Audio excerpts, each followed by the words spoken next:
Greetings. I'm Dr. Laila Macharia, Chair and Co-founder of the Africa Digital Media Group, which includes the Africa Digital Media Institute, Accelerated, and the Talent Trove.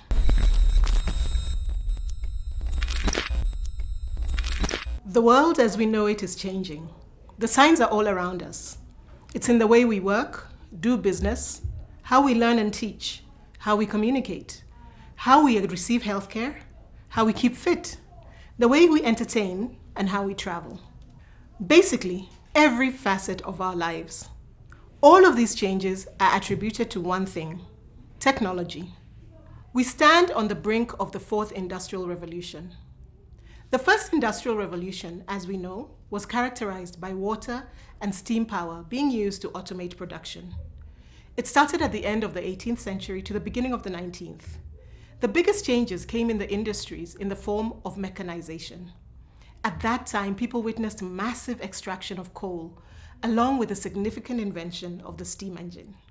The second industrial revolution used electricity to enhance mass production. It started at the end of the 19th century with massive technological advancements in industries that helped the emergence of a new source of energy. Electricity, gas, and oil, as well as new methods of communication, such as the telegraph and the telephone. It also heralded the inventions of the automobile and the plane. The third industrial revolution automated production using technology. With this, we saw the rise of electronics, telecommunications, and of course, computers. The third industrial revolution, with the democratization of the internet at its core, opened the doors to space expeditions, research, and biotechnology. And now the fourth. The fourth industrial revolution is largely driven by four specific technological developments: high-speed mobile internet, artificial intelligence and automation, the use of big data analytics, and cloud technology. Already, artificial intelligence, or AI, is all around us, from self-driving cars and drones to virtual assistants, and software that helps us translate or invest. Impressive progress has been made in AI in recent years. The exact progression of the fourth industrial revolution is still largely unknown because the speed of current breakthroughs has no historical precedent. When compared with previous industrial revolutions, the fourth is evolving at an exponential pace, disrupting almost every industry in almost every country. As ambiguous as the progression of the fourth industrial revolution may seem, some things are certain. One, almost every aspect of life, from medical care to education, from transportation to employment, will be affected by these innovations. This will once more change everything about our lives, the way we work, live, teach, and relate to one another. Two, it has the potential to dramatically increase the quality of life and the standard of living for people all around the world. Three, the rapid and constant change means the world must work together to develop a comprehensive response to this revolution. This technology has introduced new products and services that have drastically improved the quality of our lives. Now, everyday tasks like playing a game, ordering a cab, making a flight reservation, paying a bill, or watching a movie are just a click away. Future technology advancements will also result in long-term increases in productivity and efficiency. There is no doubt that the fourth industrial revolution has raised our global economy and income levels. It can improve the quality of life and has provided new products and services to millions of the world's citizens. We have been able to enjoy the digital world's efficiency through online shopping, digital wallets, ride-sharing, telemedicine, and entertainment. In summary, the fourth industrial revolution is a beacon of both hope and ambiguity. New forms of collaboration are necessary given how quickly innovation and disruption are occurring. The advent of these technological advancements and other new business models calls for a reevaluation of people, culture, and organizational structures.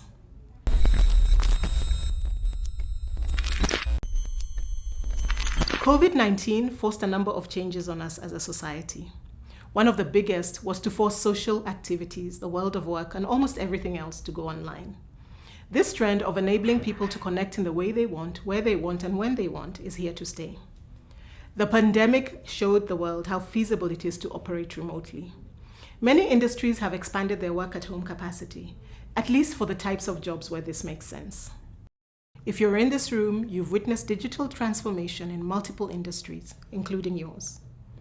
A survey by Deloitte and MIT Sloan revealed that 87% of respondents were not only aware of digital transformation, but also believed that these transformations would disrupt their industries.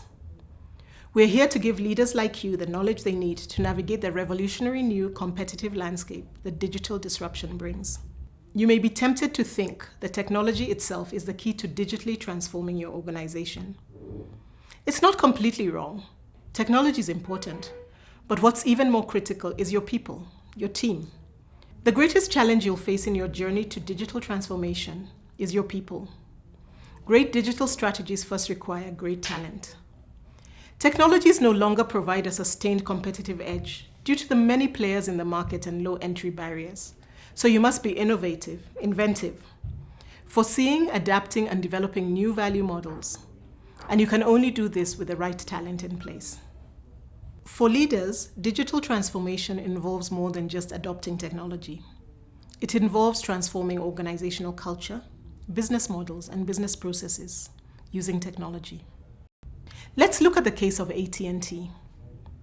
Randall Stephenson, AT&T's former CEO, understood that for his company to thrive, it had to be the networking enabler and solutions provider to the most disruptive companies in the world, such as Apple. He knew he had to disrupt his own workforce in the process. Stephenson said, "We felt a fundamental obligation to reskill our workforce. We did not have enough internal people with the skills to be led effectively through this change, or the technical knowledge of what we are selling, or the technical knowledge of what is behind what we are selling. They needed a strategy." Stephenson explains further. The idea is to be totally transparent with our employees about where the business is heading and what the challenges will be. That message gets filtered down through managers so that eventually every employee has a broad understanding of the company's objectives for the next 12 to 14 months. Employees bought into the company's vision.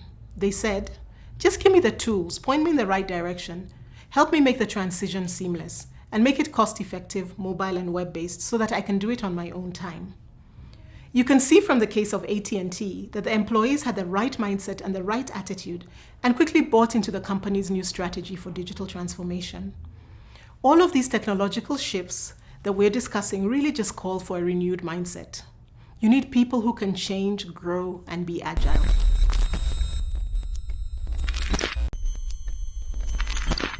Once you have successfully addressed the mindset in your organization, it's now time to focus on skills.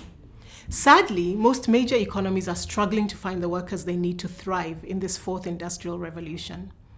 A 2021 Ipsos Udacity study of more than 2,000 managers in the United States, United Kingdom, France, and Germany found that nearly 59% of employers say that a lack of skills has a major impact on their business.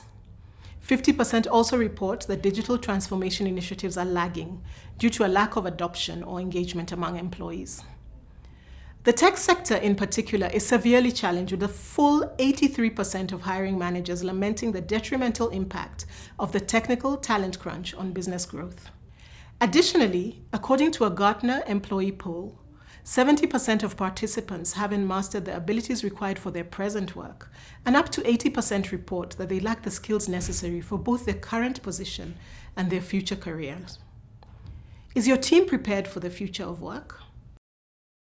Most advanced economies, Japan included, now need to do more than just inculcate a digital DNA in their organizations.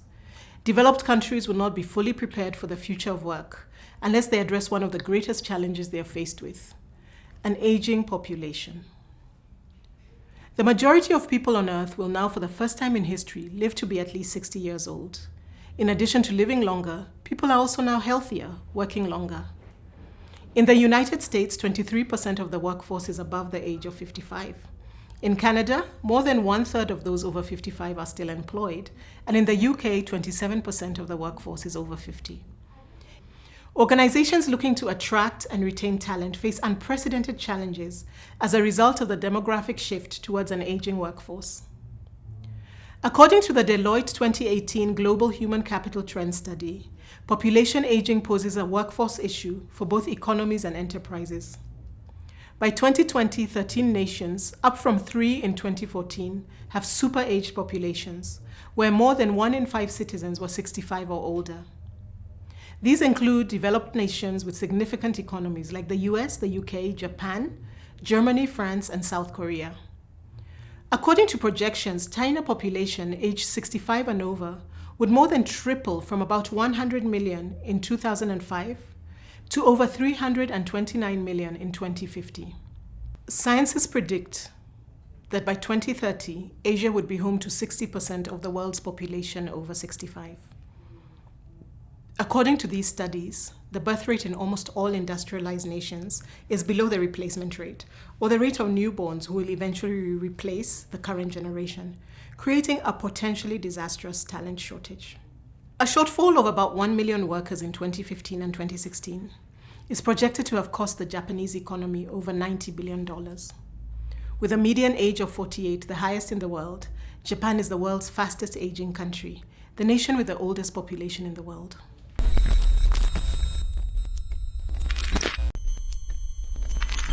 According to the Population Reference Bureau, Africans are expected to make up 42% of the world's youth by 2030, and the continent's working age population will increase from 705 million in 2018 to over 1 billion in 2030.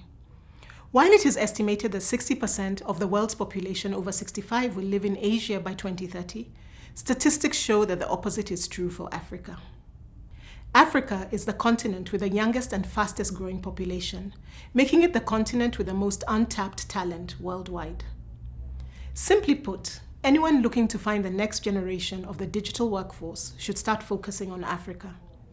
As more and more countries invest in basic secondary and tertiary education, and with affordable and convenient internet connectivity, African tech talent is being trained, vetted, coordinated, and supervised to deliver on a range of tech tasks, from the most basic to the most sophisticated. Take Usiku Games, for example. They're training African youth to create socially impactful games.